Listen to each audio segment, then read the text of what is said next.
شكرا يا ربي شكرا. السلام عليكم ورحمة الله وبركاته. الحمد لله رب العالمين، الصلاة والسلام على رسوله الكريم وعلى آله وصحبه أجمعين، أما بعد. أعوذ بالله السميع العليم من الشيطان الرجيم. بسم الله الرحمن الرحيم. رب اشرح لي صدري ويسر لي أمري واحلل عقدة من لساني يفقه قولي. سبحانك لا علم لنا إلا ما علمتنا إنك أنت العليم الحكيم. وقال الله تبارك وتعالى في سورة المائدة: يا أيها الذين آمنوا أوفوا بالعقود أحلت لكم بهيمة الأنعام إلا ما يتلى عليكم غير محل الصيد وأنتم حرم إن الله يحكم ما يريد. معزز سامعین و سامعات، سب سے پہلے ہم اللہ رب العالمین وحدہ لا شریک خالق کائنات مالک ارض و سما کی ہم حمد و ثنا بیان کرتے ہیں انہی کلمات سے جس کے ادا کرنے کا حکم نبی علیہ الصلاۃ والسلام نے ہمیں دیا۔ فرمایا جب کبھی تم اللہ کی حمد و ثنا بیان کرنا چاہو تو کہو سبحان اللہ وبحمدہ سبحان اللہ العظیم، سبحان اللہ وبحمدہ سبحان اللہ العظیم، سبحان اللہ وبحمدہ سبحان اللہ العظیم۔ اللہ رب العالمین کی اس مختصر سی حمد و ثنا کے بعد درود و سلام کا نزول کرتے ہیں ان تمام مقدس ہستیوں پر جنہیں اللہ تبارک و تعالیٰ نے توحید کی دعوت کے لیے چنا اور اپنی اپنی قوم کے لیے انہیں رہبر رہنما بنایا، جن کی آخری کڑی ہمارے نبی آخر الزماں محمد رسول اللہ صلی اللہ علیہ وسلم پر ختم ہوتی ہے۔ معزز سامعین، انشاءاللہ آج کے اس درس میں سورۃ المائدہ سے کچھ باتیں آپ کے گوش گزار کرنے جا رہا ہوں۔ اللہ تبارک و تعالیٰ سے دعا کرتے ہیں کہ اللہ تبارک و تعالیٰ ہمیں ان باتوں کو سننے، سمجھنے اور ان باتوں پر عمل پیرا ہونے کی توفیق عنایت فرمائے۔ معزز سامعین، سورۃ المائدہ اللہ تبارک و تعالیٰ نے اس کا جو نزول کیا ہے وہ مدینہ کے اندر یہ نازل ہوتی ہے، جس کے اندر 114 صورتیں ہیں اور اس کا نام مائدہ رکھا گیا ہے۔ مائدہ کا معنی ہوتا ہے دسترخوان، اور انسانی زندگی میں اس کی بڑی اہمیت ہوتی ہے کہ انسان کھانے کے بغیر، پانی کے بغیر زندہ نہیں رہتا۔ اس صورت کے اندر دسترخوان سے متعلق ایک واقعہ بیان کیا گیا ہے، اور دوسرا اس کا مفہوم یہ ہے کہ دسترخوان پر لائی جانے والی جو چیزیں ہوتی ہے وہ حرام کی شکل میں اور حلال کی شکل میں کس طرح ہونی چاہیے، کون سی چیزیں ہماری دسترخوان پر لائی جا سکتی ہیں، مطلب استعمال کیا جا سکتا ہے، اور کون سی چیزیں ہیں جس کا استعمال نہیں کیا جائے گا، یعنی حرام کیا ہے، حلال کیا ہے کھانے کے اعتبار سے اس صورت کے اندر ہم کو ذکر ملتا ہے۔ اس صورت کی فضیلت کے سلسلے میں یہ بات ہمارے سامنے آتی ہے۔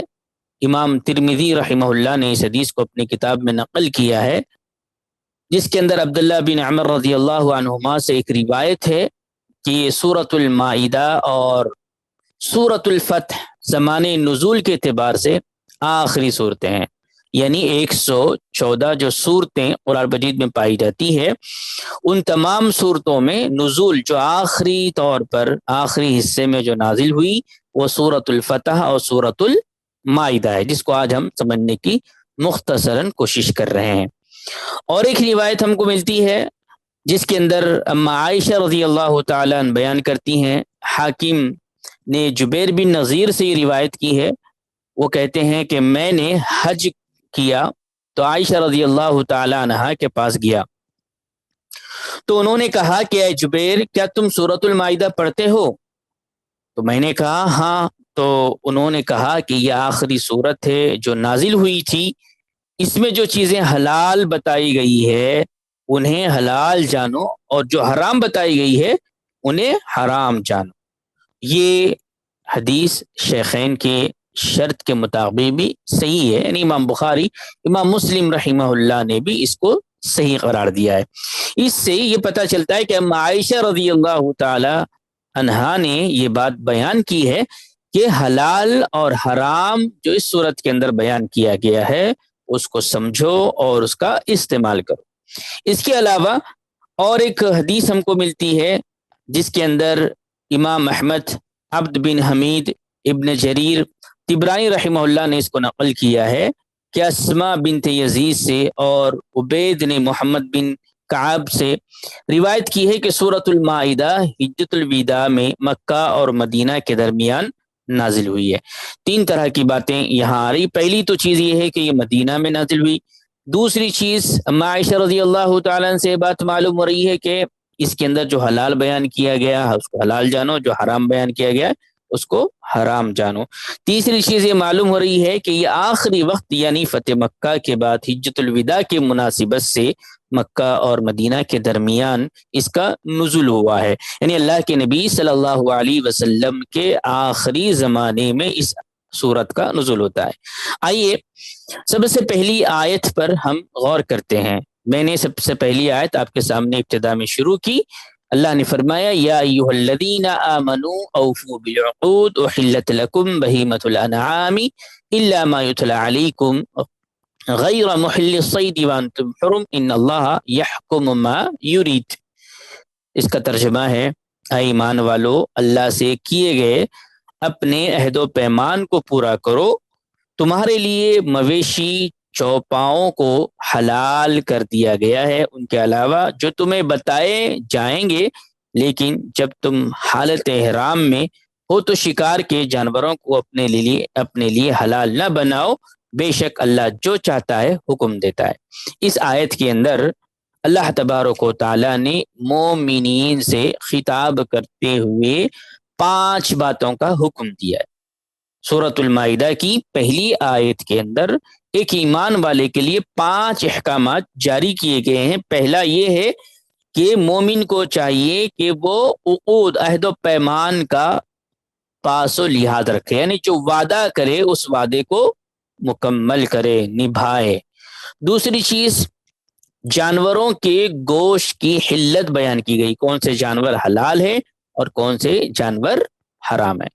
تیسری چیز، کچھ جانوروں کی حرمت بیان کی گئی ہے جن کا ذکر آگے آپ کو انشاءاللہ ملے گا۔ اور چوتھی چیز ہے کہ محرم کے لیے حدود حرم میں جو حرم جاتا ہے وہ حدود جو ہیں اس میں شکار کرنے کی حرمت بیان کی گئی ہے۔ اور اسی طرح جو غیر محرم کے لیے، غیر محرم جو ہے اس کی شکار کی علت آئی۔ یہ 5 باتیں ہیں۔ سب سے پہلی چیز پر ہم تھوڑا سا تبصرہ کرتے ہیں کہ اللہ تبارک و تعالیٰ نے یہاں پر عہد و پیمان کا ذکر کیا ہے۔ اللہ تعالیٰ نے اپنے مومن بندوں کو ان تمام عہد کو پورا کرنے کا حکم دیا ہے۔ ایمان کا یہی تقاضا ہے کہ مومن اللہ کا نافرمان نہ ہو اور نہ اپنی اجتماعی زندگی میں خائن، بد عہد یا دھوکہ دینے والا نہ بنے۔ اگر کوئی مومن، کوئی مومنہ کسی سے وعدہ کرتی ہے تو وعدہ نبھانا چاہیے، خائن نہ بنے۔ اور اجتماعی زندگی کا یہی اصول ہے کہ جب اجتماعی زندگی، ایک معاشرہ پرامن بننا چاہتا ہے تو اسے چاہیے کہ عہد و پیمان کو پامال نہ کیا جائے۔ اور سب سے بڑا عہد و پیمان جو ہم نے کیا ہے، اللہ اس کے رسول کے سلسلے میں گواہی دی ہے کہ اشہد ان لا الہ الا اللہ واشہد ان محمدن عبدہ ورسولہ، یعنی اللہ کے احکامات پر، اللہ کے نبی صلی اللہ علیہ وسلم کی تعلیمات پر زندگی گزاریں گے، یہ عہد و پیمان ہم نے کیا ہے۔ آئیے اس کے آگے بڑھتے ہیں۔ ایک آیت کی وضاحت کے طور پر آیت نمبر 3 کی طرف ہم جائیں گے، جس کے اندر اللہ تبارک و تعالیٰ نے حرام کردہ یا حرام ہونے والی چیزوں کا ذکر کیا ہے۔ اللہ تبارک و تعالیٰ نے یہ بات بیان کی ہے کہ حرمت علیکم المیتۃ والدم ولحم الخنزیر وما احل لغیر اللہ بھی۔ یہ آیت پوری پڑھیں گے آپ کو تو اس کے اندر بہت سارے جانوروں کا ذکر ہم کو ملتا ہے۔ اور حلال روزی کی بڑی اہمیت بھی بعض احادیث سے ہمارے سامنے آتی ہے۔ اللہ کے نبی علیہ الصلوۃ والسلام نے کہا تمہاری دعائیں اگر قبول نہیں ہوتی تو تم غور کرو کہ تمہاری روزی حلال ہے یا حرام ہے۔ جس کے پیٹ میں حرام کا لقمہ ہو اور دن اور رات دعائیں کر رہا ہو تو اللہ تبارک و تعالی اس کی دعا کو رد کر دیتے ہیں۔ لہذا حلال رزق کی بڑی اہمیت اور افادیت فضیلت ملتی ہے، اور اللہ کا یہ حکم ہمارے سامنے ہے۔ آئیے دیکھتے ہیں، اللہ تعالیٰ نے یہاں پر فرمایا حرمت علیکم المیتۃ، اللہ تعالیٰ نے تم پر میتہ کو حرام قرار دیا۔ میتہ کیا ہے یا میتہ کسے کہتے ہیں؟ میتہ کا معنی ہوتا ہے مردہ۔ مردہ یعنی ایسا جانور جو بغیر ذبح کیے یا بغیر شکار کیے از خود مر گیا ہو، ایسا جانور جس کو نہ شکار کیا گیا ہے اور نہ ہی ذبح کیا گیا ہے، وہ خود بخود اپنی موت مر جاتا ہے، مردہ ہو جاتا ہے، اس کے جسم سے جان نکل جاتی ہے، تو اللہ تبارک و تعالیٰ نے ایسے جانور کے گوشت کو یا اس کی کسی بھی اعضاء کو استعمال کرنا حرام قرار دیا ہے۔ پہلی چیز آئی میتہ۔ دوسری چیز ہے والدم۔ دم کا معنی کیا ہے؟ خون۔ کون سا خون؟ ذبح کرتے وقت جب جانور کو ذبح کیا جاتا ہے تو آپ نے عید الاضحیٰ کی مناسبت سے اپنے گھروں میں اس چیز کو اپنی آنکھوں سے دیکھا ہوگا کہ جیسے ہی ذبح کیا جاتا ہے وہیں سے خون جاری ہو جاتا ہے، اس کے حلق سے، اس کی گردن جہاں سے ذبح ہوتی ہے وہاں سے خون جاری ہو جاتا ہے۔ تو بہت سارے ایسے لوگ ہیں جو خون کو کسی پیالے میں جمع کر لیتے ہیں، کسی برتن میں جمع کر لیتے ہیں، اور یہاں تک اگر آپ مارکیٹس کا سروے کریں گے تو وہ خون خرید و فروخت ہوتا ہے، بڑے پیمانے پر اس کو خریدا جاتا ہے، اس کا استعمال کیا جاتا ہے۔ تو ایسا خون جو جانور کا ذبح کیا گیا ہو بہتا ہے، اس کو جمع کر کر استعمال نہیں کیا جا سکتا، یہ اللہ تبارک و تعالیٰ نے اس کو حرام قرار دیا ہے۔ اس کے علاوہ تیسری جو چیز آتی ہے وہ ہے خنزیر کا گوشت۔ خنزیر کا گوشت عام طور پر یہ بھی اس کی مارکیٹنگ ہوتی ہے، لوگ اس کو خرید و فروخت کرتے ہیں، یہ بڑا ایک بزنس ہے، اس کے پیچھے ایک بڑی مارکیٹ کام کر رہی ہے۔ مسلمانوں کو، مومنوں کو، اہل ایمان کو یہ تعلیم دی گئی ہے کہ خنزیر کی گوشت کا استعمال نہیں کیا جائے گا۔ خنزیر کے اندر دو طرح کی چیزیں ہمارے سامنے آتی ہے، ایک عام طور پر جنگلی جسے کہتے ہیں، چاہے وہ جنگلی ہو یا اس کو پالا گیا ہو، پالتو، دونوں قسم کے خنزیر کے گوشت کو حرام قرار دیا گیا، یہاں تک کسی بھی اس کے جز کا استعمال بھی نہیں کیا جا سکتا۔ لہذا بہت سارے ایسے پروڈکٹ ہیں، بہت ساری ایسی چیزیں مارکیٹ میں ہیں جس کے اندر اس خنزیر کے گوشت کے حصہ جو چربی ہوتی ہے، چربی کو پگھلا کر استعمال کیا جاتا ہے۔ لہذا آپ اس پر تھوڑا سا مطالعہ کریں، جاننے کی کوشش کریں کہ کون کون سے ایسے پروڈکٹ ہیں جو ہمارے آج گھروں میں دن و رات میں استعمال ہوتے ہیں، کھانے کے طور پر، لگانے کے طور پر، خوشبو کے طور پر، بہت سارے ایسی چیزیں ہیں، اور عام ایسے چاکلیٹس میں یا بسکٹس میں بہت ساری جگہ پر آپ یہ چیزیں پائیں گے۔ اس پر اسٹڈی کریں گے تو آپ کو واضح طور پر اس کا ایک کوڈ دیا گیا ہے، اس کی کافی تفصیل ہے، وہ کوڈ کو اگر آپ دیکھتے ہیں تو وہاں جس پروڈکٹ کے ساتھ اس کو اٹیچ کیا گیا وہ اس کے اندر یقیناً خنزیر کی چربی شامل کی جاتی ہے، لہذا وہ چیز کا استعمال نہ کریں، تو وہ حرام ہوتی ہے۔ جانے انجانے میں بہت سارے ایسے پروڈکٹ مارکیٹ میں لائے گئے ہیں، انشاءاللہ ہم اس کے سلسلے میں کوئی ویڈیو آپ کے گروپ میں روانہ کرنے کی کوشش کریں گے کہ کس طرح وہ ہوتا ہے اور کس طرح پہچان سے آپ بچ سکتے ہیں۔ تو پہلی چیز تھی مردہ، دوسری چیز ہے خون کا استعمال، تیسری چیز ہے خنزیر کا استعمال، اور چوتھی چیز یہاں پر آئی ہے کہ وما احل لغیر اللہ بہ، اللہ کے علاوہ ایسا کوئی جانور، اللہ کے نام کے علاوہ ایسا کوئی جانور جو اللہ کے علاوہ کسی اور کے نام پر ذبح کیا گیا ہو، ایسا جانور جو اللہ کے نام کے علاوہ کسی اور کے نام پر ذبح کیا گیا ہو وہ حرام ہے۔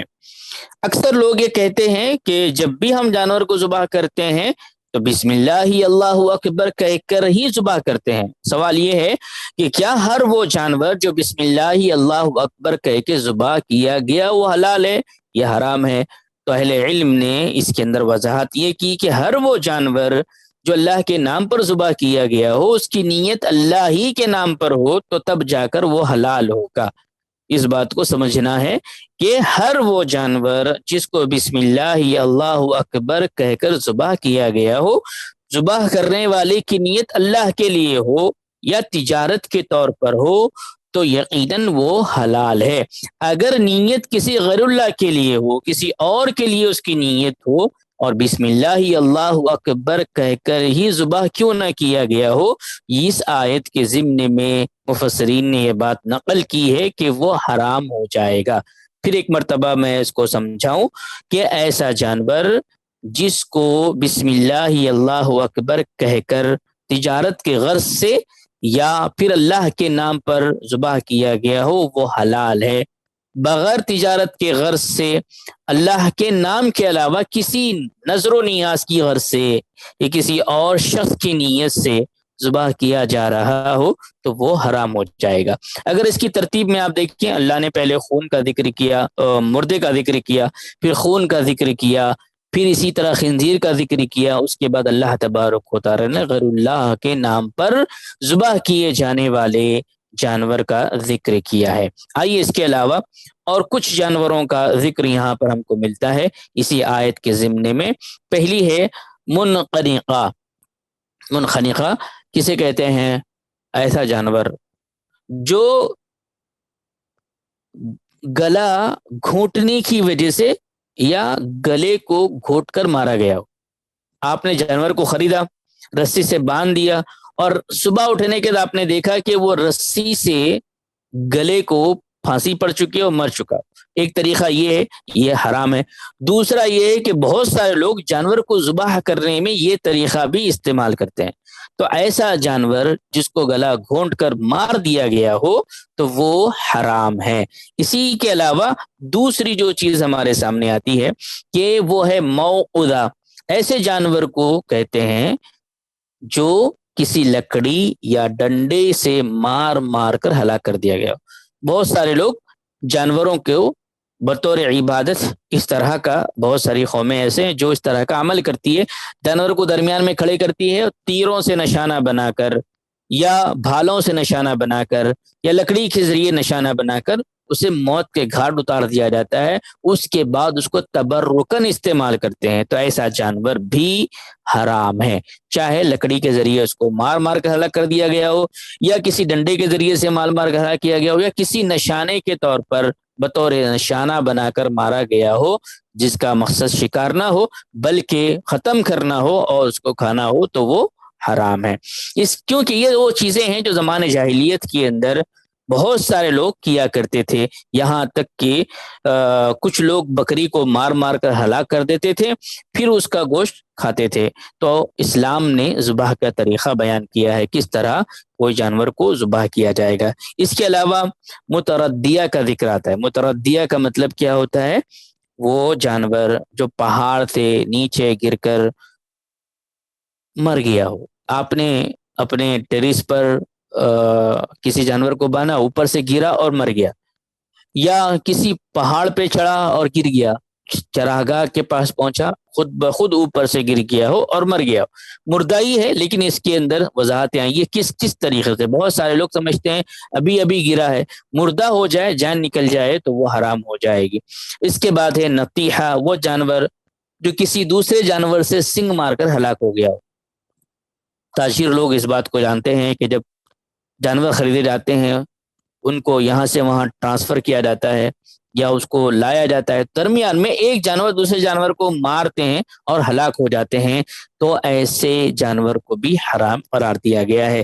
زمانہ جاہلیت کے اندر ان جانوروں کا استعمال ہوا کرتا تھا، ان کے گوشت کا استعمال لوگ کیا کرتے تھے۔ اسی طرح یہاں پر یہ بات بیان کی گئی، اگر ایسا جانور جو لکڑی سے مار کر ہلاک کرنے کی کوشش کی گئی ہے اور ایسا جانور جو پہاڑ سے نیچے گر گیا ہو یا ایسا جانور جس نے سنگ کے ذریعے کسی کو ہلاک کیا ہو، اگر یہ جانوروں کو مرنے سے پہلے اس بات کو سمجھنے کی، ایسے جانور جن کی ابھی جسم میں جان باقی ہے، تڑپ رہے ہیں، مرنے سے پہلے ذبح کر لیا جائے تو یہ جائز ہوں گے۔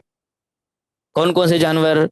پہلے ذکر کیا گیا ہے کہ ایسے جانور جو لکڑی یا ڈنڈے کے ذریعے مکمل مر چکا ہو تو استعمال نہیں کیا جائے گا، لیکن کسی نے مارا ہے اور آپ کے پاس وہ پہنچ چکا ہے یا آپ دیکھ رہے ہیں کہ آپ کو علم ہے تو ذبح کر لیا جائے، ذبح ہو اس کے بعد اس کی جان جائے تو وہ جائز ہو جائے گا۔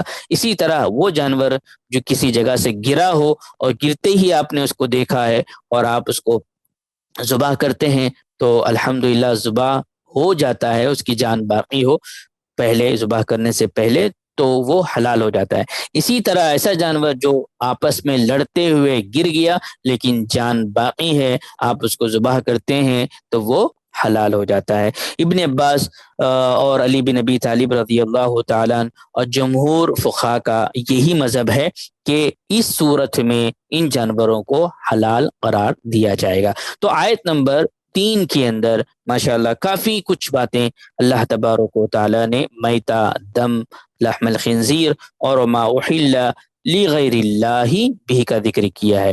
ایک مسئلہ یہ ہے کہ یہ جانور جو ایسی صورت میں کس صورت میں استعمال کیے جا سکتے ہیں جو مردہ ہو چکے ہیں، جو مر چکے ہیں۔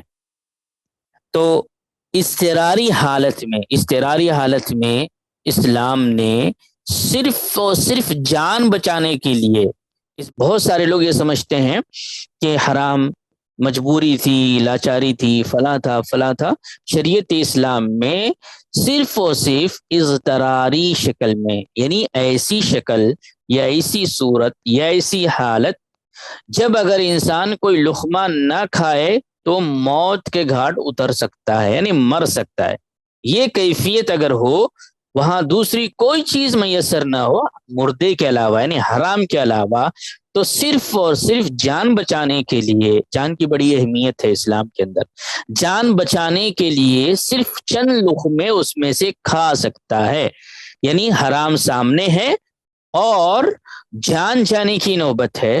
ایسی صورت میں جان کو بچانے کے لیے شریعت اسلام نے اس بات کی اجازت دی ہے کہ وہ چند لقمے اس حرام میں سے کھا کر اپنی جان بچائے۔ اس کو اچھی طرح سمجھنے کی کوشش کریں۔ بہت سارے لوگ سمجھتے ہیں کہ نہیں مجبوری تھی ہماری، وہاں کوئی دور تک ہوٹل میسر نہیں تھی، سفر میں جاتے ہیں تو اکثر اس طرح کے بہانے لوگوں سے سامنے آتے ہیں۔ تو کوشش کریں کہ ہوٹل صحیح تلاش کی جائے جہاں پر آپ کھانا کھانا چاہتے ہیں، کیا حلال کردہ جانور ہے یا نہیں ہے، وہاں پر کون ہے مینجمنٹ، اس کو آپ تھوڑا سا چیک کر لیں، کیونکہ عام طور پر ہم دیکھتے ہیں کہ سفر کے درمیان بہت سارے ایسے بڑے بڑے ہوٹلز ہوتے ہیں یا ڈھابے ہوتے ہیں جہاں پر گوشت میسر ہوتا ہے، لیکن بہت کم لوگ ہوتے ہیں جو اس کی تحقیق کر کے اس کے استعمال کرتے ہیں۔ تو لہذا جہاں بھی آپ جائیں اس بات کی تحقیق کر لیں، معلوم کر لیں، کیونکہ یہ حلال اور حرام کا مسئلہ ہے اور اللہ کا عہد و پیمان ہے، اور دعائیں ہمارے رد ہو جاتی ہے اگر حرام کھانا ہمارے پیٹ میں اتر جاتا ہے۔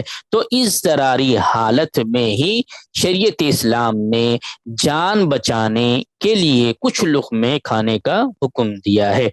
اس کے علاوہ آپ کے دل و دماغ میں یہ سوال پیدا ہو سکتا ہے کہ جو کلیجی ہوتی ہے اور تلی ہوتی ہے جو جانور کے اندر ہوتی ہے، عام طور پر آپ دیکھیں گے شاپ میں میسر ہوتی ہے اور ہم اس کا استعمال کرتے ہیں، اور اسی طرح مردے کی بات کریں تو مچھلی اور ٹڈی یہ بھی تو مردہ ہے۔ تو اس سلسلے میں شریعت اسلام کے ہم مطالعہ کرتے ہیں تو مسند احمد کے اندر، امام موطا کے اندر اور سنن ابن ماجہ کے اندر ایک حدیث ہم کو ملتی ہے کہ اللہ کے نبی صلی اللہ علیہ وسلم نے فرمایا کہ احل لکم صید البحر وطعمہ، تمہارے لیے سمندر کا شکار اور کھانا حلال ہے، سمندر کا پانی پاک کرنے والا ہے، اس کا مردہ حلال ہے۔ صرف اور صرف مچھلی اور ٹڈی یہ بذات خود جیسے ہی پانی سے نکلتے ہیں تو ان کی جان چلے جاتی ہے۔ تو دو مردے ایسے ہیں، صرف دو مردے ایسے ہیں، مچھلی اور ٹڈی، جو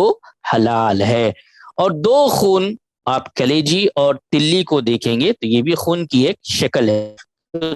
دو خون حلال کیے گئے ہیں کیونکہ یہ بذات خود اللہ کے جانب سے بنی ہوئی چیز ہے، انسان کی بنائی ہوئی چیز نہیں ہے۔ خون کے اندر خون کو جمع کر کر اس کے پیسز بنا کر اس کے اندر بہت ساری چیزیں ایڈ کر کے بیچے جاتے ہیں، وہ خون کو حرام قرار دیا۔ یہ بذات خود جانور کے اندر بنتی ہے تو شریعت اسلام کی تعلیمات کے اندر کلیجی اور تلی کو حلال قرار دیا گیا، خون وہ حرام آتے ہیں۔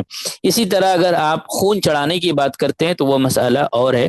خون جسم میں چڑھانا، کسی اور کا لینا، وہ بطور غذا نہیں ہوتا ہے، بطور غذا کی آ رہی ہے، تو اللہ کے علاوہ جانور کا ذبح کیا ہوا بھی حرام ہے۔ اس کو مختصراً ہم سمجھنے کی کوشش کرتے ہیں کہ اللہ تبارک و تعالیٰ نے کسی جانور کو غیر اللہ کے نام پر ذبح کرنے سے منع کیا ہے۔ اس کی بہت ساری چیزیں آتی ہیں، یہاں تک بات آتی ہے کہ وما احل بہ لغیر اللہ کی تفسیر اگر آپ دیکھیں گے تو کسی بھی ایسے آستانے پر یا بت خانے پر یا کسی ایسی مخصوص جگہ پر جہاں پر اللہ کے علاوہ کسی اور کے نام پر ذبح ہوتا ہے، ایسی جگہ پر جانے سے بھی منع کیا ہے، وہاں کے جانور کو کھانے سے بھی منع کیا ہے۔ آپ کو ایک حدیث ہم کو ملتی ہے ابو داؤد کے اندر، جس کے راوی ہیں کہ ثابت بن ضحاک رضی اللہ تعالیٰ بیان کرتے ہیں کہ ایک شخص نے، ایک مقام تھا بوانا مقام، ایک جگہ کا نام تھا بوانا، وہاں پر اس نے اونٹ کو ذبح کرنے کی نظر مانی۔ ایک حدیث ابو داؤد کے اندر ہم کو ملتی ہے جس کے راوی ہیں ثابت بن ضحاک رضی اللہ تعالیٰ عنہ، کہتے ہیں کہ ایک شخص نے بوانا مقام پر اونٹ ذبح کرنے کی نظر مانی تو آپ صلی اللہ علیہ وسلم سے پوچھا، تو آپ صلی اللہ علیہ وسلم نے دریافت کیا کیا زمانے جاہلیت میں وہاں کسی بت کی پوجا ہوا کرتی تھی؟ لوگوں نے کہا نہیں۔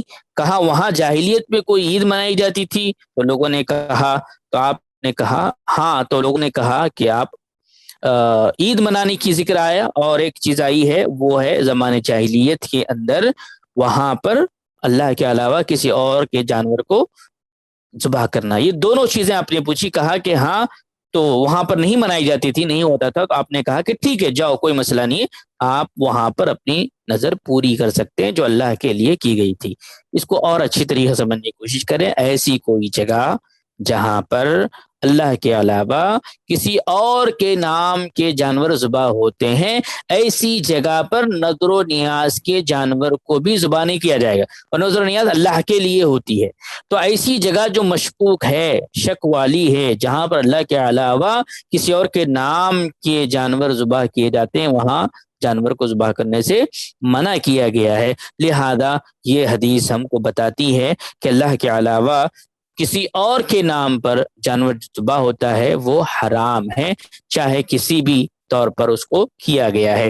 اس صورت کے اندر ہم اور آگے بڑھتے ہیں تو ایک مسئلہ بڑا اہم ہے، لیکن مختصراً میں بتاتا چلوں کہ یہی وہ سورہ ہے جس کے اندر اللہ نے فرمایا کہ تمہارا دین تمہارے لیے مکمل کر دیا گیا ہے۔ اليوم اکملت لکم دینکم واتممت علیکم نعمتی ورضیت لکم الاسلام دینا۔ دین مکمل ہو چکا ہے۔ حلال کیا ہے، حرام کیا ہے، جنت میں جانے کے راستے کیا ہے، جہنم میں جانے کے راستے کون سے ہیں، سنت کیا ہے، بدعت کیا ہے، خرافات کیا ہے، جتنی چیزیں تا قیامت تک ہونے والی تھی وہ ساری چیزوں کو مکمل کر کر اللہ کے نبی صلی اللہ علیہ وسلم پر اتارا گیا۔ اور اللہ کے نبی صلی اللہ علیہ وسلم کی آمد قیامت کی بڑی نشانیوں میں سے ایک نشانی، اور آپ کا اس دنیا سے رخصت ہو جانا قیامت کی بڑی نشانیوں میں سے دوسری نشانی، یہ اللہ کے نبی صلی اللہ علیہ وسلم کے ساتھ ہے۔ لہذا دین کو ہمیں سمجھنا ہے، دینی تعلیم کو ہم کو لینا ہے تو ہمیں لوٹنا پڑے گا اسی دین کی طرف جس کو اللہ کے نبی صلی اللہ علیہ وسلم پر اتارا گیا، جسے مکمل اللہ کے نبی صلی اللہ علیہ وسلم میں زمانے میں کر دیا گیا، جس کے اندر کسی بھی قسم کا اضافہ، زیادتی، کمی نہیں کی جا سکتی۔ لہذا جو چیز شریعت اسلام میں حلال ہے وہی حلال ہوگی، اور جو چیز حرام ہے وہی حرام ہوگی۔ دنیا جتنے بھی ضابطے بنا لے، جتنے ہی طریقے ایجاد کر لے، حلال کو حرام کرنے کی کوشش کریں یا حرام کو حلال کرنے کی کوشش کریں، وہ یقیناً غلط ہے، بے بنیاد ہے۔ صحیح طریقہ یہی ہے کہ جو اللہ نے حلال قرار دیا ہے وہی حلال ہے، جو حرام قرار دیا ہے وہ حرام ہے۔ اس کے ساتھ ایک اور مسئلہ آپ کے سامنے رکھتے ہوئے سوالات کے نشست پر ہم آگے بڑھیں گے۔ اسی صورت کے اندر اللہ تبارک و تعالی نے آیت نمبر 35 میں ارشاد فرمایا کہ یا ایھا الذین آمنوا اتقوا اللہ وابتغوا الیہ الوسیلہ وجاہدوا فی سبیلہ لعلکم تفلحون۔ اس کے اندر اہل ایمان کو، مومنین کو، مومنات کو اللہ نے کہا کہ اتقوا اللہ، اللہ سے ڈرو، اور ایک چیز بتائی وابتغوا الیہ الوسیلہ، تم اللہ کی طرف وسیلہ پکڑو۔ وسیلے کا بڑا مسئلہ ہے ہمارے ماحول و معاشرے میں۔ دعا جب ہم کرتے ہیں تو وسیلے کے ذریعے سے کرتے ہیں۔ ہم اکثر ہمارے بزرگان دین کا وسیلہ لیتے ہیں یا فلاں فلاں کا وسیلہ لے کر دعا کرتے ہیں۔ جب ان سے بات کی جاتی ہے تو کہتے ہیں کہ اللہ نے سورہ مائدہ کی اس آیت میں وسیلہ لینے کا حکم دیا ہے، اسی لیے ہم پکڑتے ہیں۔ اب دیکھیے، جب کبھی کسی بھی آیت کا مفہوم اپنے دماغ سے سمجھا جاتا ہے، تفسیر بالرائے سے سمجھا جاتا ہے، تو گمراہی کے راستے پہ چلے جاتے ہیں۔ تفسیر بالماثور یعنی صحابہ سے جو ثابت ہے، صحابہ نے اس آیت کا کیسے مفہوم لیا، انہوں نے کس چیز کا وسیلہ پکڑا، اپنی دعاؤں میں کون سا وسیلہ لیا کرتے تھے، یہ دیکھنا پڑے گا۔ یہ وسیلہ جو مسئلہ ہے، وسیلہ صحابہ نے جیسے لیا ویسے ہی اگر ہم لیتے ہیں تو یقیناً اس آیت پر ہم عمل پیرا ہوں گے اور یہ آیت ہمارے لیے کارآمد ہوگی۔ میرے بھائیوں اور بہنوں، آئیے دیکھتے ہیں کہ وسیلے کا مفہوم کیا ہے، وسیلہ کسے کہتے ہیں۔ وسیلے کا معنی ہے اللہ کے قریب ہونا، اللہ کے قریب ہونا، اللہ کا تقرب حاصل کرنا۔ امام قتادہ رحمہ اللہ بیان کرتے ہیں کہ تقربوا الیہ بطاعۃ والعمل بما یرضا، خدا کی نزدیکی حاصل کرو اس کی فرما برداری اور پسندیدہ عمل کے ذریعے سے۔ یہاں پر اللہ نے کہا وابتغوا الیہ الوسیلہ، تم اللہ کے قریب آؤ، اللہ کا تقرب حاصل کرو، اللہ کا وسیلہ لو۔ تو یہاں پر جب کبھی کوئی بندہ نیک عمل کرتا ہے، فرما برداری پر زندگی گزارتا ہے، پسندیدہ عمل کرتا ہے، تو اللہ سے قریب ہوتا ہے۔ اسی طرح اور ایک بات ہمارے سامنے آتی ہے کہ وسیلے کی دو قسمیں ہیں، وسیلے کی دو قسمیں، ایک ہے جائز وسیلہ اور ایک ہے ناجائز وسیلہ، جسے کہتے ہیں مشروع وسیلہ۔ شریعت میں جو وسیلہ جائز ہے وہ، اور شریعت کے اندر ممنوع وسیلہ جس کو وسیلہ لینے سے منع کیا گیا، کیا ہے؟ آئیے دیکھتے ہیں۔ سب سے پہلی چیز یہ، اللہ نے سورۃ الاعراف کے اندر ارشاد فرمایا وَلِلَّهِ الْأَسْمَاءُ الْحُسْنَى فَادْعُوهُ بِهَا۔ پہلا وسیلے کا طریقہ صحابہ کی زندگی سے، قرآن کے مطالعے سے ہمارے سامنے آتا ہے کہ اللہ نے خود کہا وَلِلَّهِ الْأَسْمَاءُ الْحُسْنَى فَادْعُوهُ بِهَا۔ اللہ نے کہا کہ آپ کیا کرو، جب کبھی دعا کرو اللہ کے ناموں کا وسیلہ لو۔ مطلب کیا ہے؟ اللہ کے ناموں کا وسیلہ لینے کا مطلب یا رحمان، یا رحیم تو رحم کرنے والا ہے، مجھ پر رحم فرما، یا غفور تو معاف کرنے والا ہے، لہذا تو میرے گناہوں کو معاف فرما، یا اللہ تو رزاق ہے، رزق دینے والا ہے، میرے رزق میں برکت عطا فرما۔ اس طرح اللہ کے جو نام ہیں ان ناموں کے ذریعے سے اللہ کا وسیلہ لیا جا سکتا ہے، یہ جائز وسیلہ ہے۔ اللہ کے نبی صلی اللہ علیہ وسلم نے حکم دیا ہے کہ جائز وسیلے کے ذریعے سے دعا جب کی جاتی ہے تو اللہ تبارک و تعالی اس کو قبول فرماتا ہے۔ لہذا پہلی چیز یہ ہے کہ آپ اللہ کے ناموں کے ذریعے سے دعا کریں، یہ جائز ہے۔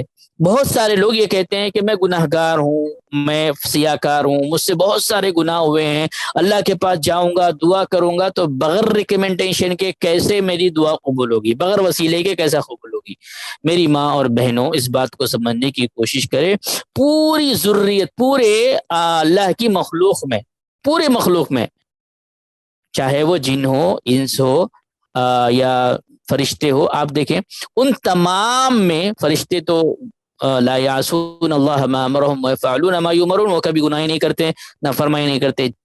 جن اور انس میں دیکھیں آپ، تو سب سے بڑا گنہگار کون تھا اور سب سے بڑا گناہ کیا تھا؟ آپ جانتے ہیں کہ ابلیس کے سلسلے میں اللہ تبارک و تعالیٰ کی اس نے حکم کی نافرمانی کی، دھتکار دیا گیا، تو اس نے کیا کیا؟ اس نے کس کا وسیلہ لیا؟ سب سے بڑا گناہ، اور شیطان جسے ہم کہتے ہیں، سب سے بڑا گناہگار وہی ہے جہنم کا مستحق وہی ہے۔ تو سب سے پہلے اس نے جو گناہ کیا، اللہ کی نافرمانی کی، آدم علیہ الصلوۃ والسلام کو سجدہ نہیں کیا، اللہ نے دھتکار دیا۔ اس نے کیا مہلت مانگی تھی اور کس کا وسیلہ لے کر مانگی تھی؟ بہت سارے لوگ کہتے ہیں کہ نہیں، وہاں پر لا الہ الا اللہ محمد رسول اللہ لکھا ہوا تھا، اس نے دیکھا اور وسیلہ طلب کیا۔ میرے بھائیوں، وہ حدیث، میری بہنوں، حدیث صحیح نہیں ہے۔ صحیح حدیث کے روح سے اگر ہم دیکھیں تو وہاں پر اس نے کسی کا وسیلہ نہیں لیا، کہا کہ مجھے ایک مہلت دے دے، میں تیرے بندوں کو بھٹکا سکوں۔ سب سے بڑا گنہگار بغیر وسیلے کے دعا کر رہا، اللہ تعالیٰ نے اس کو تا قیامت تک کے لیے مہلت دی ہے۔ لہذا قرآن کے مطالعے سے یہ بات ہمارے سامنے آتی ہے کہ وسیلہ اگر لینا ہے تو اللہ کے ناموں کا وسیلہ لیا جائے گا۔ اور اسی طرح بنی اسرائیل کے ایک واقعے سے یہ بات ہمارے سامنے آتی ہے کہ بنی اسرائیل کا واقعہ بڑا مشہور و معروف ہے۔ 3 لوگ تھے، غار میں پھنس گئے، غار کا پتھر آ کر سامنے رک گیا، تو وہاں پر انہوں نے اپنے اپنے نیک اعمال کا وسیلہ لیا۔ نیک عمل، آپ نے اللہ کے راہ میں خیرات کیا، اللہ کے نام میں جہاد کیا، اللہ کے راہ میں جو بھی آپ نے عمل کیا ہے اللہ کی رضا کے لیے، کبھی کسی مصیبت کے مناسبت سے آپ اللہ سے یہ کہہ سکتے ہیں کہ اللہ، میں نے فلاں وقت تیری رضا کے لیے وہ کام کو انجام دیا تھا، لہذا اس کے بدلے مجھے اس مصیبت سے دور کر دے۔ بنی اسرائیل کے اس واقعے کو قرآن میں مکمل بیان کیا گیا ہے، جہاں سے یہ جائز وسیلہ ہے، انسان اپنے نیک اعمال کا وسیلہ لے کر دعا کر سکتا ہے۔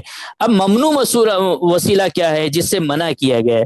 مردوں کو پکارنا، جس کی جسم میں جان نہیں ہے، وہ من مٹی کے اندر دفن ہے، ایسے لوگوں کو بیچ میں رکھ کر دعا کرنے سے منع کیا گیا ہے، چاہے وہ بزرگ ہو، چاہے اولیاء ہو۔ اللہ تعالیٰ نے یہ بات واضح کی ہے، وَلَا تَدْعُ مِن دُونِ اللَّهِ مَا لَا يَنفَعُكَ وَلَا يَضُرُّكَ فَإِن فَعَلْتَ فَإِنَّكَ إِذًا مِّنَ الظَّالِمِينَ۔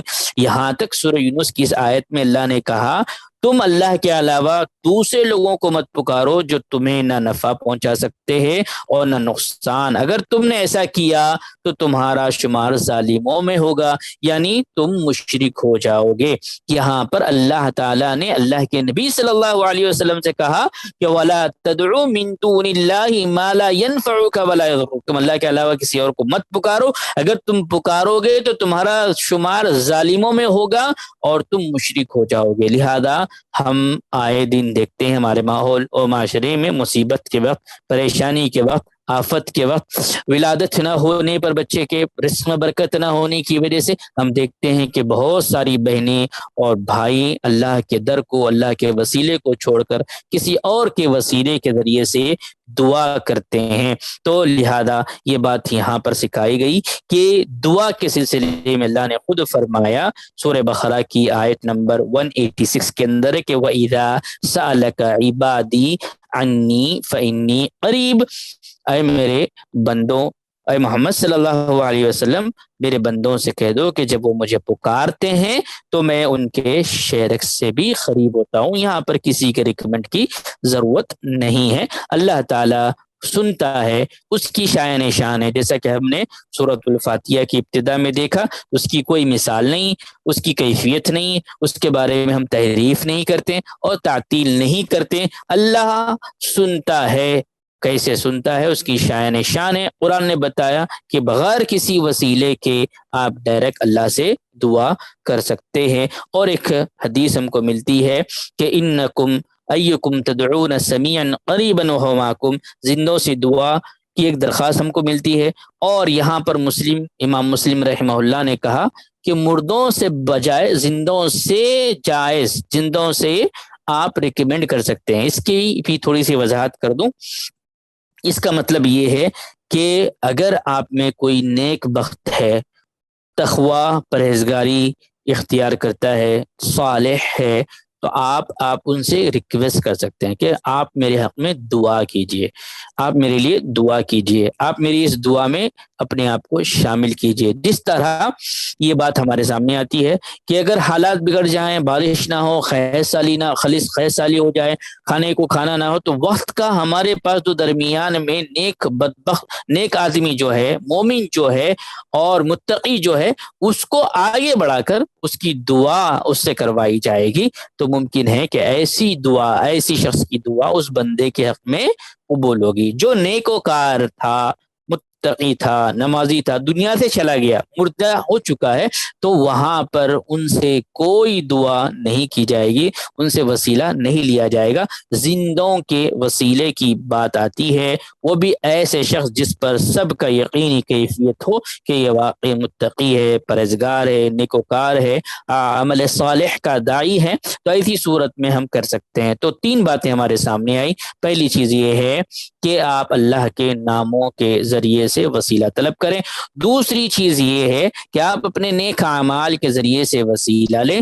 تیسری چیز یہ ہے کہ آپ میں کوئی بہتر شخص ہو، بہتر مومن یا مومنہ ہو، اس کو آپ کہہ سکتے ہیں کہ آپ میرے حق میں اللہ سے دعا کیجئے کہ یہ میرا معاملہ ختم ہو جائے۔ تو یہ 3 طریقے ہیں۔ اس کے علاوہ جتنے طریقے ہمارے پاس مشہور و معروف ہے یا عمل کیا جاتا ہے، وہ غیر ممنوع ہے، مشروع نہیں ہے، وہ منع کردہ ہے۔ ایک اور اہم بات ہے، اس کو کرتے ہوئے بات کو ختم کریں گے وسیلے کے سلسلے میں۔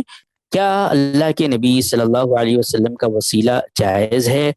تو اذان کے بعد ہم جب پڑھتے ہیں اللہم رب هذه الدعوة التامة والصلاة القائمة آتی محمد الوسیلہ، تو یہ وسیلے کی جو بات آئی ہے وہ وسیلہ ہے حضرت عمر رضی اللہ تعالیٰ نے اپنی دعائیں حضرت عباس رضی اللہ تعالیٰ کے وسیلے سے کی تھی، جو اس وقت زندہ تھے۔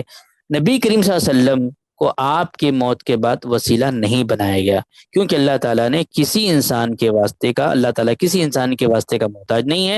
جیسے کہ عمرہ اور حکمہ ہوتے ہیں، تو یہاں پر یہ بات آتی محمد وسیلہ سے مراد قیامت کے دن شفاعت ہے، نہ کہ دنیا کے اندر اللہ کے نبی صلی اللہ علیہ وسلم کے ذریعے سے دعا کی جائے۔ حضرت عمر رضی اللہ تعالیٰ خود ایک داعی ہیں، ایک خلیفہ ہیں، اور جن کا ایمان و تقوی آپ سبھی جانتے ہیں کہ جب ان کو ضرورت پڑی تو انہوں نے کبھی بھی اللہ کے نبی صلی اللہ علیہ وسلم کا وسیلہ نہیں لیا زندگی کے بعد، نہیں انتقال کے بعد۔ آپ نے حضرت عباس رضی اللہ تعالیٰ کا وسیلہ بنایا، آپ نے کہا کہ میرے حق میں دعا کیجیے۔ تو یہاں سے یہ عمل ہمارے سامنے آتا ہے کہ ہم اگر وسیلہ لینا چاہتے ہیں سورہ مائدہ کی اس آیت کی روشنی میں، تو نیک عمل کا وسیلہ، اللہ کے ناموں کا وسیلہ، اور نیک لوگوں کو آپ کہہ سکتے ہیں کہ میرے حق میں دعا کیجیے، اور اللہ تعالیٰ کسی بھی شخص کے وسیلے کا محتاج نہیں ہے۔ یہ اللہ کی شان ہے۔ اللہ نے خود یہ کہا ہے کہ وَإِذَا سَأَلَكَ عِبَادِي أَنِّي فَإِنِّي قَرِيبٌ، جب تم پکارو میں تمہارے قریب ہوں۔ تو یہ کچھ باتیں سورۃ المائدہ کی روشنی میں مختصراً میں نے رکھی، بہت ساری باتیں اس میں آتی ہیں۔ ہم کوشش یہ کر رہے ہیں کہ ہر سورے کو ایک درس میں ختم کریں اور مختصراً چیزیں آپ کے سامنے رکھیں، تاکہ آپ کو اس بات کا علم ہو کہ مائدہ کا مطلب کیا ہے۔ اس طرح مائدہ کا مطلب دسترخوان ہے، دسترخوان پہ جو چیزیں آتی ہیں وہ حلال حرام کس طرح ہوتی ہیں، مختصراً ہم نے رکھا ہے۔ اللہ سے ہم دعا کرتے ہیں کہ اللہ تبارک و تعالی ہمیں کہنے اور سننے سے زیادہ ان باتوں پر عمل پیرا ہونے کی توفیق عنایت فرمائے۔ اللہ جب تک رکھے دار فانی میں ہم ایمان اور اسلام کی حالت میں رکھے، جو ہمارا خاتمہ ہو تو خاتمہ بالخیر کرے۔ آمین ثم آمین، وآخر دعوانا ان الحمد للہ رب العالمین، والسلام علیکم ورحمۃ اللہ وبرکاتہ۔